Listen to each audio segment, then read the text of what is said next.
One of those absolute total consistencies that draws a line of connection is emotional intelligence. There's these 5 components of EQ. I won't get academic, but for context, right? Self-awareness, self-regulation, empathy, motivation, and social awareness. These are basics for understanding your environment. And it doesn't matter if it's an environment of 35,000 people or an environment of 35 people. That environment's going to affect the behaviors of the people and ultimately the output of the business. In vet med, the output of the business equals patient care. We're talking about decisions that can be life and death for simple communication moments. Like this is extreme, but doctors will get this, right? Yep. The wrong vaccine given to the wrong dog can be lethal. Welcome to the Veterinary Blueprint Podcast, brought to you by Butler Vet Insurance, hosted by Bill Butler. The Veterinary Blueprint Podcast is for veterinarians and practice managers who are looking to learn about working on their practice instead of in their practice. Each episode, we will bring you successful, proven blueprints from others both inside and outside the veterinary industry. Welcome to today's episode. Welcome to the Veterinary Blueprints Podcast. I am your host, Bill Butler. This podcast is all about bringing business and entrepreneurship ideas to veterinary practice owners and managers. Today, I'm joined by Rob Best, founder of Best Leadership and Coaching Services. Rob works with veterinary teams to build strong leaders, create emotionally safe workplaces, and drive better team performance. We'll talk about some leadership development, why it's critical to veterinary medicine, and how small changes can lead you to transform your practice. Rob, welcome to the show. Thank you, Bill. Great to see you. Appreciate you having me on. Good to see you as well. So, Rob, you and I met at VMX and WVC, and we've had a chance to interact, and I've gotten to know you a little bit better. But what has caused you? You've worked with leaders, and learning more about you. You've worked with leaders all across different industries. What has pulled you towards veterinary teams? I stumbled into leadership development, and as I was getting coached and mentored by some really high level, impressive people I was lucky enough to be surrounded by, I was offered an opportunity to do a little side project that happened to connect to veterinary medicine, and I quickly fell in love with the industry. Yeah, so like we all do, right? If you're into it, you fall in love with it, and then you're here.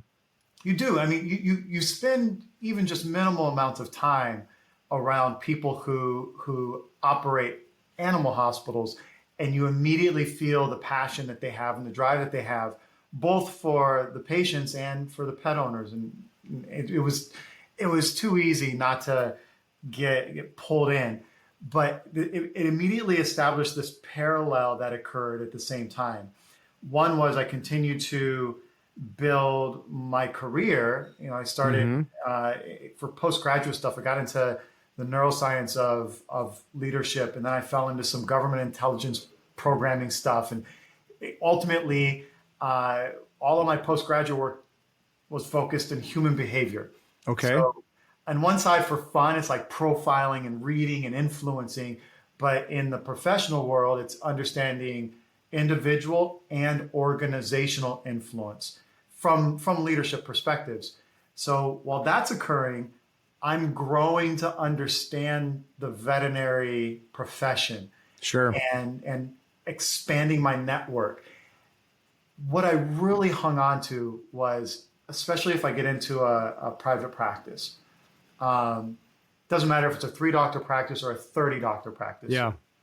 There's so much opportunity for positive influence that exists throughout the entire day, and with so many different people that have high levels of influence. Yeah. It's not just the titled leaders. It's every doctor in that practice, whether they choose to accept it or not, every doctor in that practice is an influential leader. And for me, that just means there's so many opportunities to help teams and develop relationships with individuals in ways that can help those teams. And that drives me. I have a lot of fun with it. Yeah. And I know for your practice, right? Like it's not just individual practices either. Like you work at the corporate level, and not just corporate, but like BI, large level executive team leadership, all the way down to that, 3-doctor practice. So you see a very wide, you do leadership and coaching. So you see the broad leadership at a high level, multi-billion-dollar organizations or multi-million-dollar organizations down to, again, that 3-doc practice. So what's one of the common threads that you see from leadership? Because those are much different, but leadership traits are leadership traits, right? Yeah. You're spot on there. And it really is wild, because you saying that's the first time I've really processed the gamut, because it has been billion in supporting and coaching C-suites through the single owner 3-doctor practice with 15 or 20 people trying to figure it out.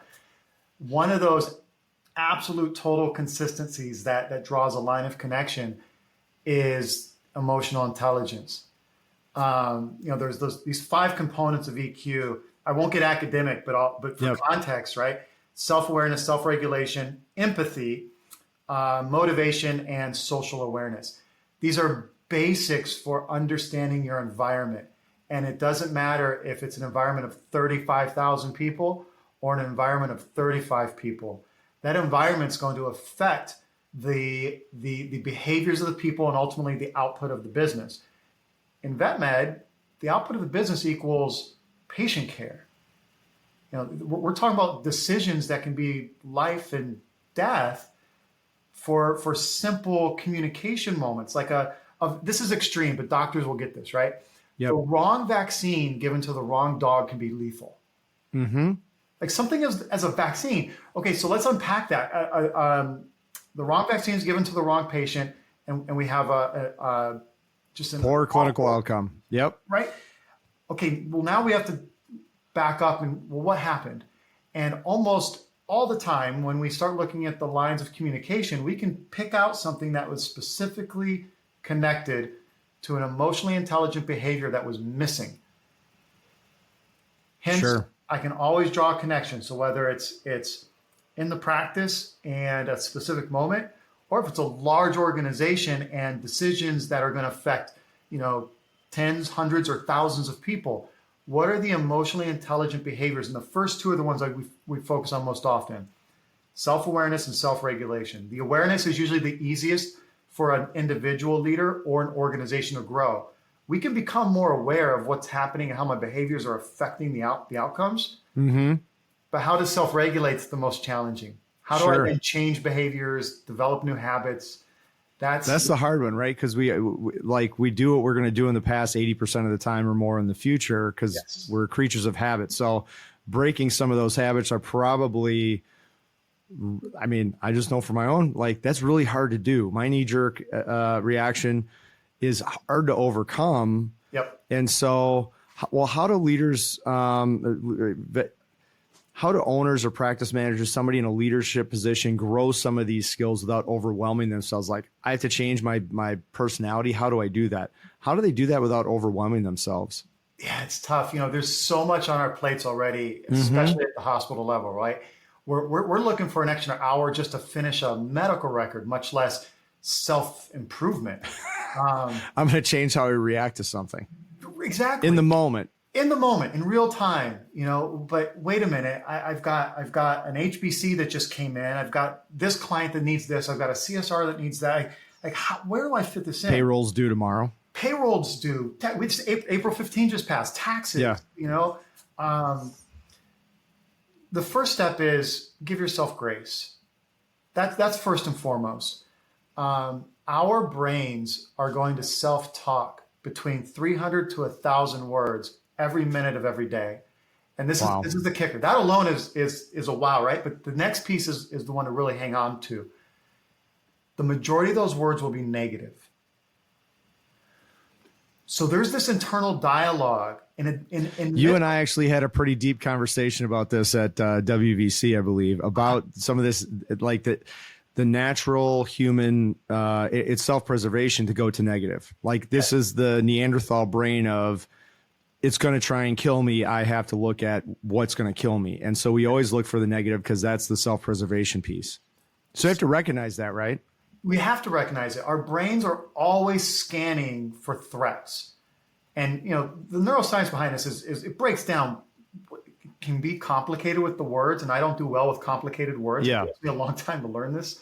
However, there is a simplicity that is beautiful, because once you get it, you can leverage it. So my brain is scanning, our brains are scanning for potential threats at all times. Mm-hmm. Hence, it's influencing that negative dialogue that's there. When we're aware of it, we can consciously pull back and begin to narrate that dialogue. And where I suggest you start with is simply by giving yourself grace. It's okay to acknowledge that it's a tough day. It's okay to acknowledge that there's a lot going on and you're just trying to get through that particular day. That's literally step one, foundational baseline. Give yourself grace, acknowledge the emotions that you're feeling, and validate them. It's okay if you feel frustrated or exhausted. What's important is that you don't self-identify, right? This isn't semantics. This is very important. Yeah. It's not, I am angry, I am sad, I am frustrated, I am disappointed. No, I feel angry, I feel sad, I feel upset, I feel uncertain. Right? You're identifying it as an emotion so that you can label it and create some separation for it. You're going to literally reverse. It's not your identity. It's a fleeting moment in time. Exactly. It's fleeting, but it's valid. Sure. Yeah. It's important that it's valid, right? And if you can establish that as your first step, it's okay to feel these things. Now you can take a second step and begin to self-examine. Sure. And this is where the self-awareness. So where's our first real actionable opportunity to grow emotional intelligence? Grow your self-awareness. So give yourself grace, acknowledge these emotions. Now with some space between the emotions, you can start to unpack. And that unpacking is where you can increase your self-awareness. Well, what was it that made me feel this way? What triggered this emotion? Yeah. Even just asking that question alone grows your self-awareness. Start there. Yeah, so starting with self-awareness, and this goes into a team culture question that I had for you, and it deals with common leadership mistakes you see at vet clinics or on C-suite teams, and I have a guess as to what you might answer that ties into your question about giving yourself grace, but I'm interested, what are some when you go from a consulting perspective or working with a team, what are some leadership mistakes that you see occurring at practices or teams? Right now, one of the most common I'm seeing, again, spectrum wide, and outside, not just in the hospitals. I mean, we see this with our vendor partners and alike that we get to go interact with. Yeah. When we're at WVC or VMX, it's this misaligned understanding of expectation for change. Sure. See, people talk about change being hard. Change isn't hard. It's not. It really isn't. We live our lives through change. Our lives change constantly. Yeah. So what is that's hard? Rapid change. Oh, sure. Rapid change is what's difficult. And when we talk about things like behavior change, such as growing our emotional intelligence in ways that are evidence-based for measurable outcomes that are improved, it needs to come with an understanding that this takes time. Yeah. You're not going to see this in a day, a week, or a month.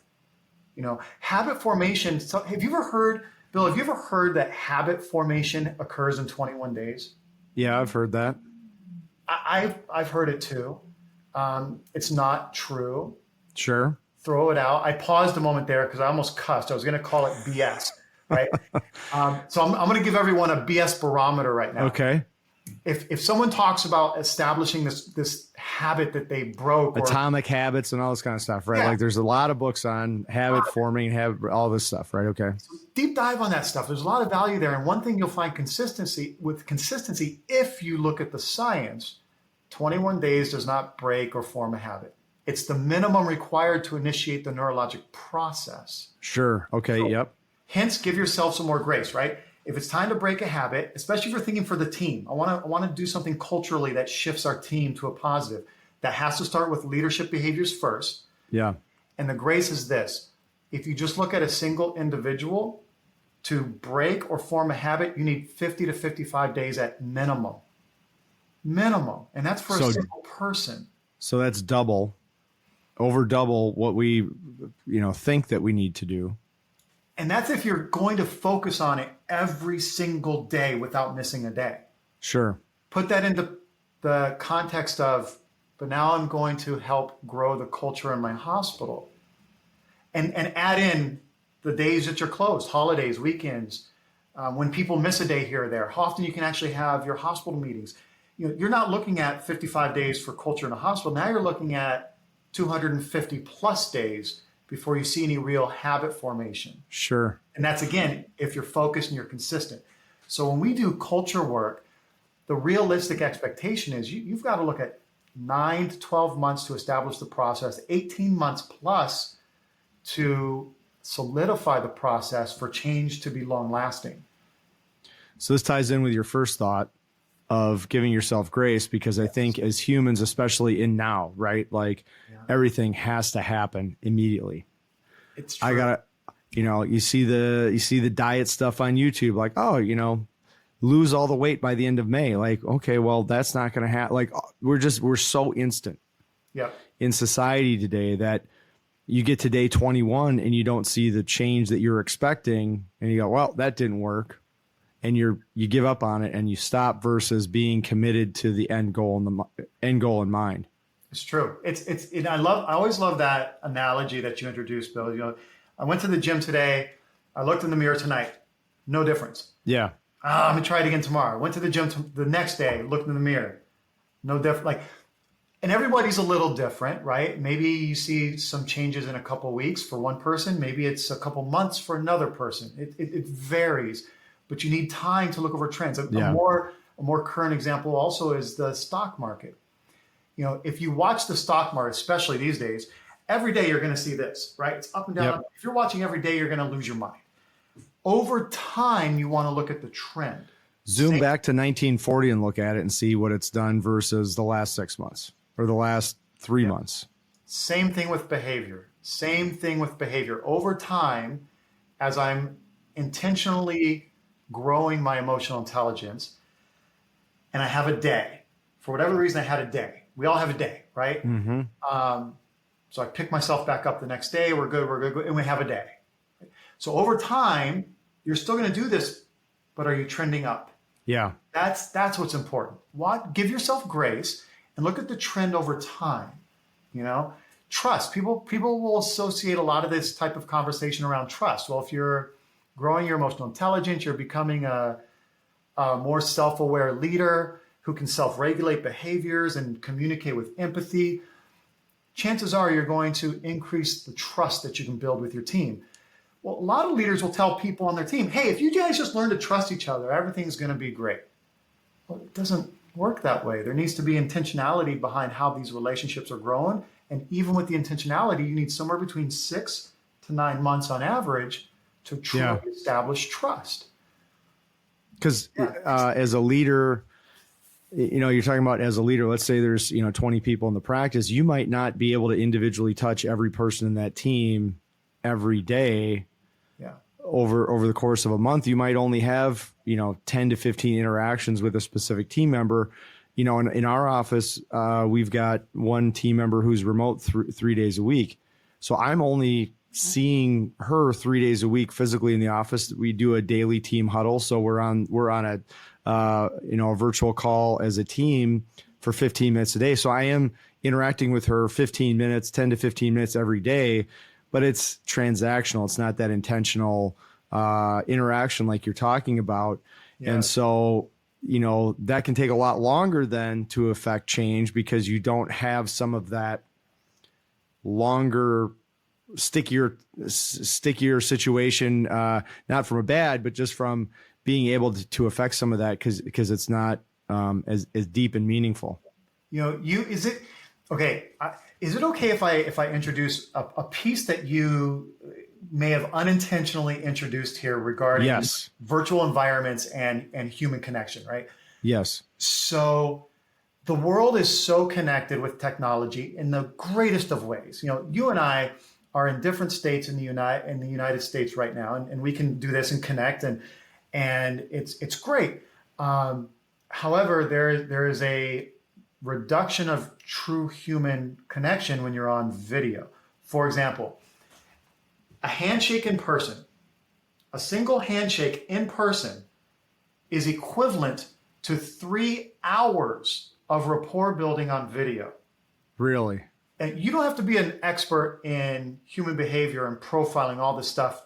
The brain and its ability to scan for potential threats. When you meet someone in person, you shake their hand, the brain is scanning the entire environment, including that person and what surrounds that person, which allows you to build more rapport with a true physical touch, hand-to-hand shake, eye contact, facial expressions. You get more of the total body. You guys got to see for those that are watching the video, I'm wearing my basketball shorts because that's what you do on video. You wear shorts. I got blue jeans on. Very good. And then it's Friday when we're recording this, so. But so it's you get the full effect of the environment, which rapidly increases your ability to build rapport that you don't have in a virtual environment. Okay, well then what do you do in a virtual environment? You have to be aware that this is virtual and you want to give other people a greater opportunity to receive your communication. I'll give one simple example. Everybody can do this. It'll make an immediate change in how they're received. When you first get on any video call of any sort, greet the rest of the people who are joining you with your hands. Always show your hands. Hey, how are you doing? Good to see you. And you do that every time we hop on a call, Rob. Every time. The brain is going to process. If I can't see your hands, then there's something that's missing. And I don't know what that is, but it leaves a question of uncertainty. It may be a weapon and it might try to hurt me. It might be a weapon. It might be just you're hiding something. I don't know if I can trust you. So you literally showing your hands, the brain registers there's nothing to hide. Huh. I know when at our vet partners meeting down in WVC, you were talking about connecting in circles and how much of your heart is facing the other person, and all of these, without getting into a lot of that, all of these things matter. Mm-hmm. And I think probably the point for our guests is it can be it doesn't have to be a lot. Big doors swing on little hinges, so it doesn't have to be seismic changes and we're going to have, meetings and all these things. It's about learning a couple things, being intentional with doing, here are my hands, right? Being intentional with doing them.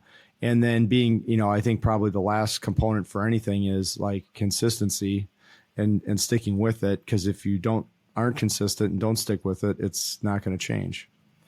It's true. The neurologic average for bounce back is between 4 and 6 weeks for most humans. So if I choose, say I'm on video calls 3 days a week on average, mm-hmm. and I tell myself, I even write the note, like, okay, I'm going to say, I'm going to do this thing. I don't know this guy, Rob, but I'll try it. It's easy. I'll try it. And I do this for the first few weeks. If I don't provide some sort of process to help ensure that I continue with this beyond the 4 to 6 weeks, chances are after 4 or 6 weeks, I'm going to fall off. Exactly. Yeah. So keep that in mind as you're giving yourself grace and providing a realistic set of expectations. Your checkpoint for yourself is that 4 to 6 week window. Every 4 to 6 weeks, at a minimum, have something in place to check whatever the changes are that you're trying to make for yourself. Because that's when you can see it fall off. If we're doing group work with whether it's a hospital team, a consolidator, C-suite team, a field team of directors, if it's a team of people, I almost always build in processes where you're going to have people partner, like for peer support, and those individuals are going to be required to, without my presence, to touch base with each other every 4 to 6 weeks.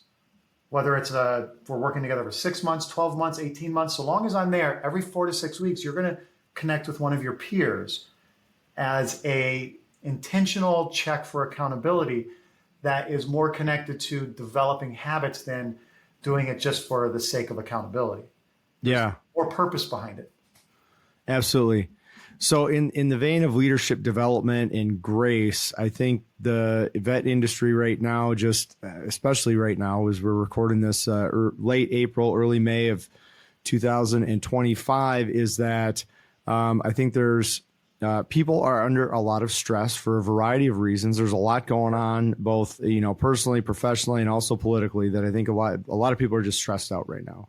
Yeah. And so, from a resilience standpoint, how do we build resilience into some of this intentionality and leadership and into a busy veterinary practice? Because a lot of our listeners and the people out there that we work with are practice owners and managers. What does resilience mean for Rob, and when he talks to leadership teams and leading resilience or building resilience in? Stay with us. We'll be right back. This episode of the Veterinary Blueprint Podcast is sponsored by Butler Vet Insurance. Being an insurance agent at Butler Vet Insurance, I've seen firsthand the difficulties veterinarians face insuring their practices. But did you know that we wrote the book on veterinary insurance? It's called Protecting Your Veterinary Practice: Insider Insurance Secrets Every Veterinarian Must Know. It's not just a book, it's a comprehensive guide that speaks to the unique challenges and insurance solutions for the veterinary community. With over 20 years experience, from cyber liability to business auto and workers' compensation, our aim at Butler Vet Insurance is to reduce the stress of insurance for those dedicated to animal care. If you're a veterinary practice owner or manager and looking for some guidance on your insurance, follow our insurance blueprint. Discover the Butler Vet Insurance difference, and together let's put the pieces of the puzzle together. Butler Vet Insurance, reducing the stress of insurance.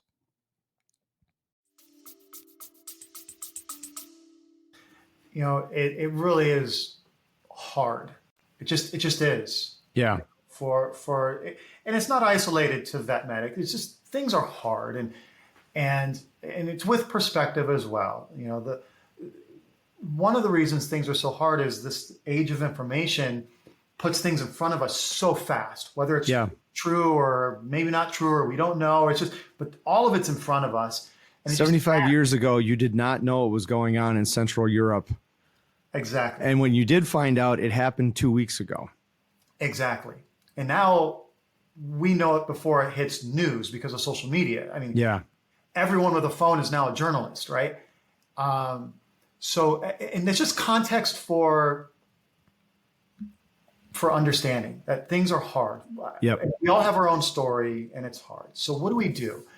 I like to start with, again, keeping it easy. Give yourself grace. And what are some of the low-hanging fruit opportunities that are easy for us to hang on to? And when we talk about resilience, I like to identify things that people are already doing that can be building blocks for greater resilience. It's just a matter of being aware of them, validating them, and doing them with more intention. And there's 3 categories I like to give with this. Mental resilience, physical resilience, and social resilience. And when I workshop this, I put it in the category of presence. How mentally, physically, and socially present am I in any given moment? Sure. And I start by asking, and the listeners can do this. This is really quick. It's like a 30-second thing. Just think back to a time when you overcame a significant challenge of any sort. And as you replay coming out of that challenge, right? You navigated it, you figured it out, and now you're on the other side of it. And you look back and you reflect. What were some of the things that you did socially that were helpful, right? Was it talking with a friend? Was it seeing a psychologist? Was it leaning on your significant other for support? Was it going for some quality time with your dogs? That's a social thing too, right? Yeah. What were you doing physically that was helpful? Are you a runner or a biker? Are you somebody who really likes to knit or crochet? Do you just go for walks? What was something that included some physical movement that Sure. you can connect back to like, yeah, that helped. It was really hard that day, but that walk outside was really helpful.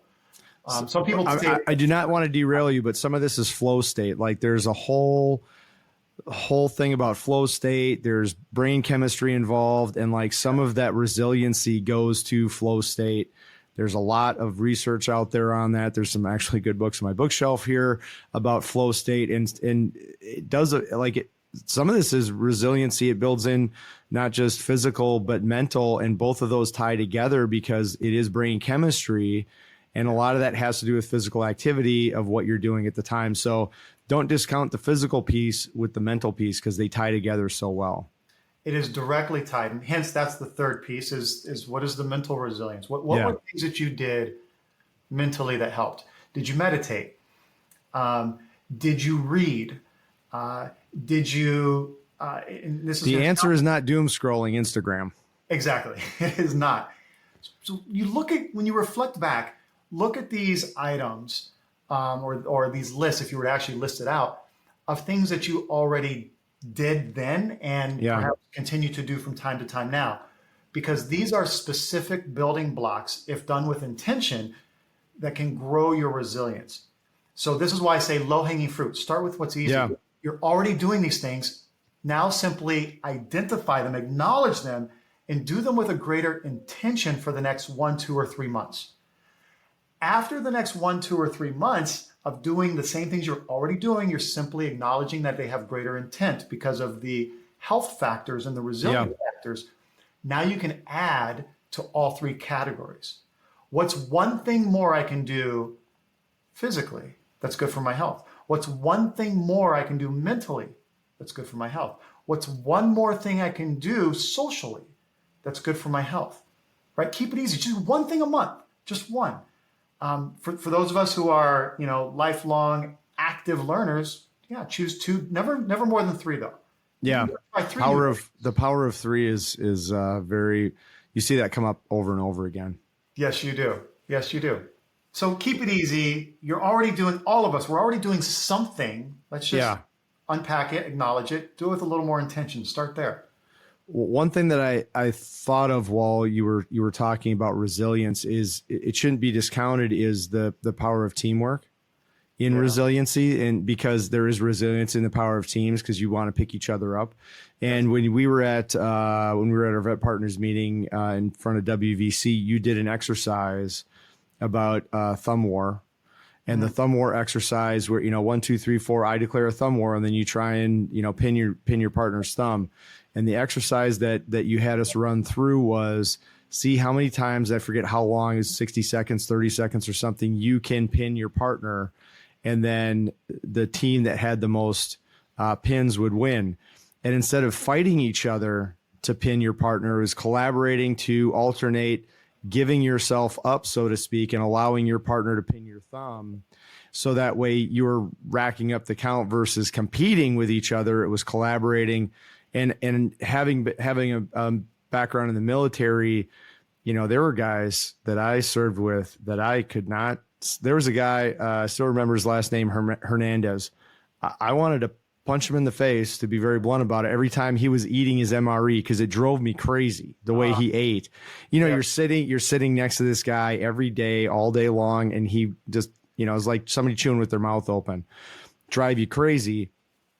But I would do anything for that guy because we were on a team together. And so that camaraderie, that teamwork, and that's where, without getting into a lot of psychology stuff, that's where a lot of PTSD for veterans comes from, is the loss of resilience because of the loss of the team. And they have resiliency, but because they're not part of a team anymore, there's a huge piece missing.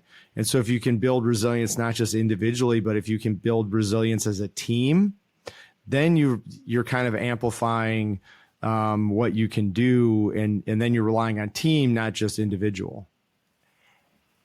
This is so accurate for so many reasons. And, those 3 categories, the team piece directly connects to the social resilience. Yeah. What can I do socially? That's what made me think of that. Is not just, I need to build my own physical and mental resiliency, but that social resiliency is I can't do everything. You need to rely on your team, and your team needs to rely on you. Yeah. If one person could do everything, teams wouldn't be necessary, right? Yeah. And from the leadership perspective, if I keep the leadership lens on for a moment, it's crucial for people to understand that this is a detail that must start with the leader.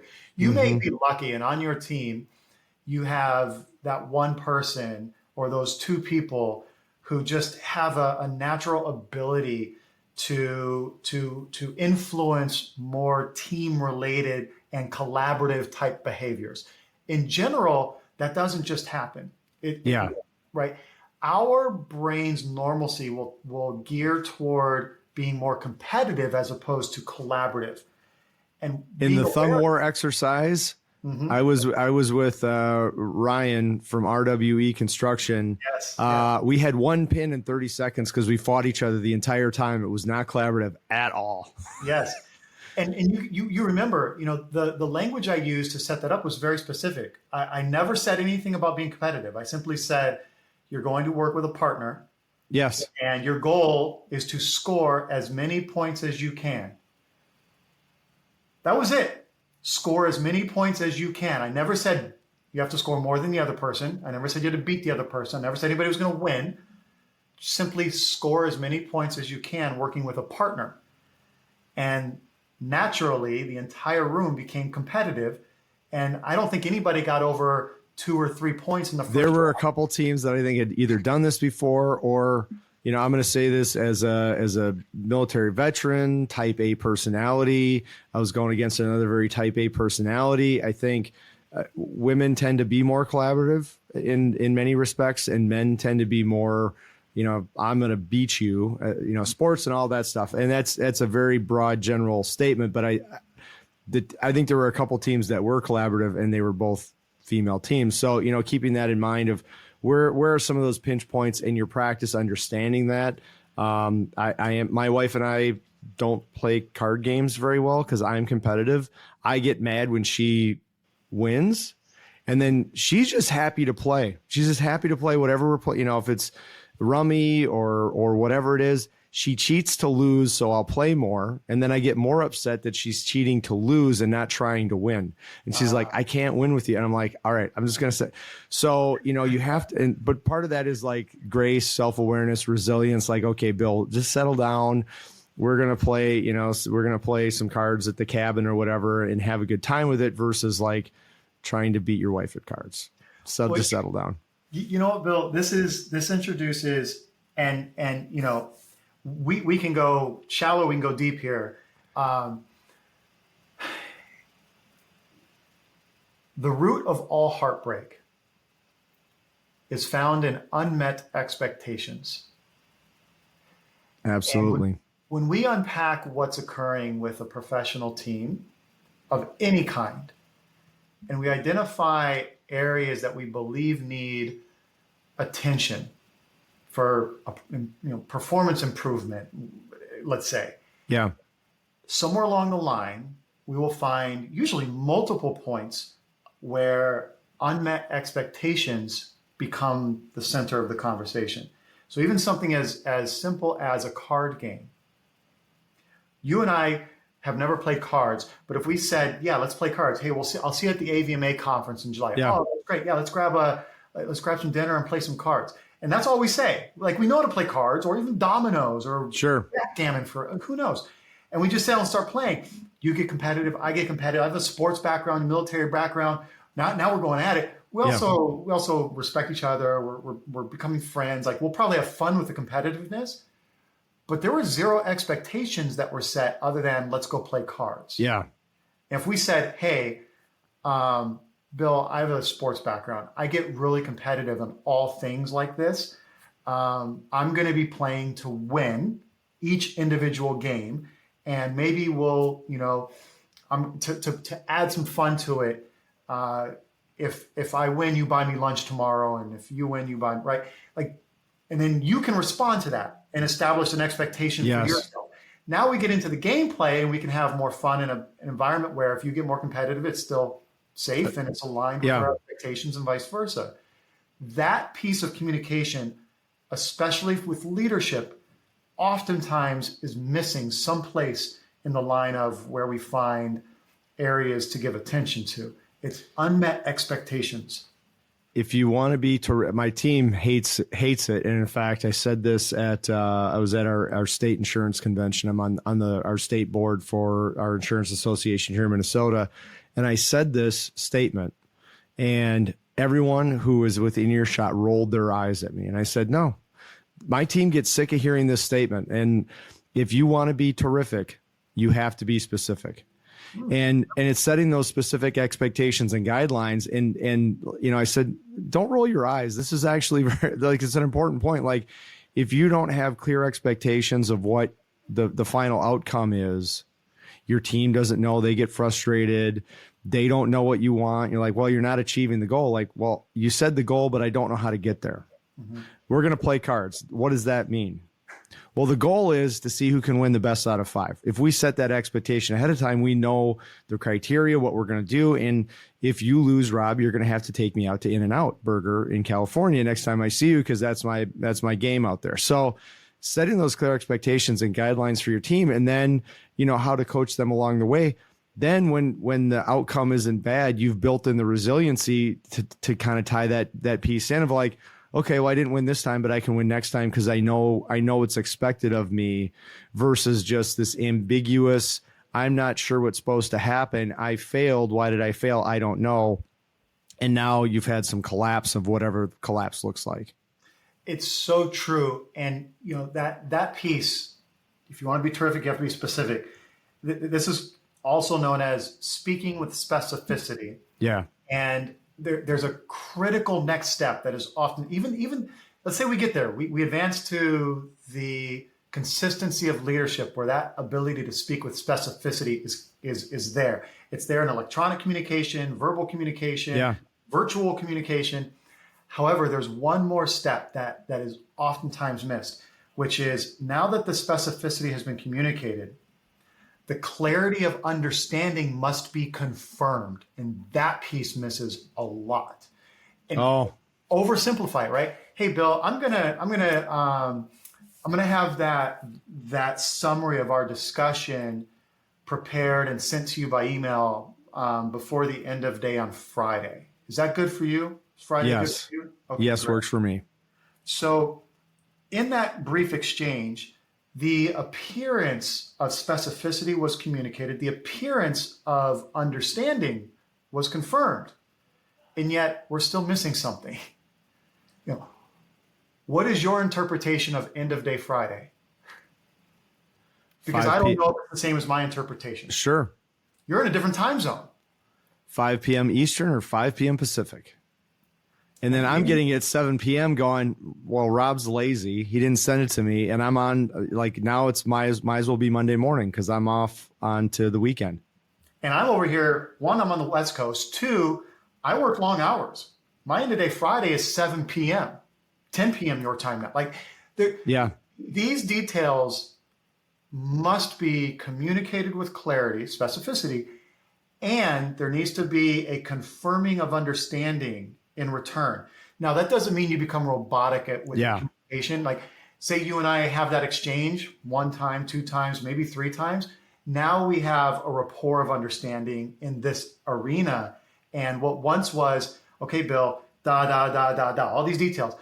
Fast forward, now it's a fist bump or a high five. Bill, I got you Friday. Cool, see you then. I know what Friday means to Rob because we now have a rapport. Right. Yeah. Well, Rob, you and I could probably talk on this for another, we're at this for, roughly 40 minutes. We can probably go at least another 40, but it is Friday afternoon. And so with that, I want to thank you so much for your insights and information on leadership. How can people learn more about Best Leadership and receive leadership coaching? Well, Bill, first, thank you for having me. Always great to connect and have a conversation with you, especially now in a format like this where the intent is to make some valuable information available for people. Absolutely. So thank you. Anyone with interest in more information about leadership in general or specific with leadership coaching, couple easy platforms. Just go to my website, bestleadership.com.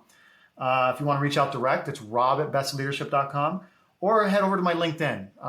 You can find me through my name, Rob Best, or rbest13, the number 13. My first career was in athletics, and I wore a jersey number with 13 for a long, long time. So nice. Those are the two easiest, fastest ways to find info or reach out. And you also are very active in the traveling veterinary community at a lot of different events.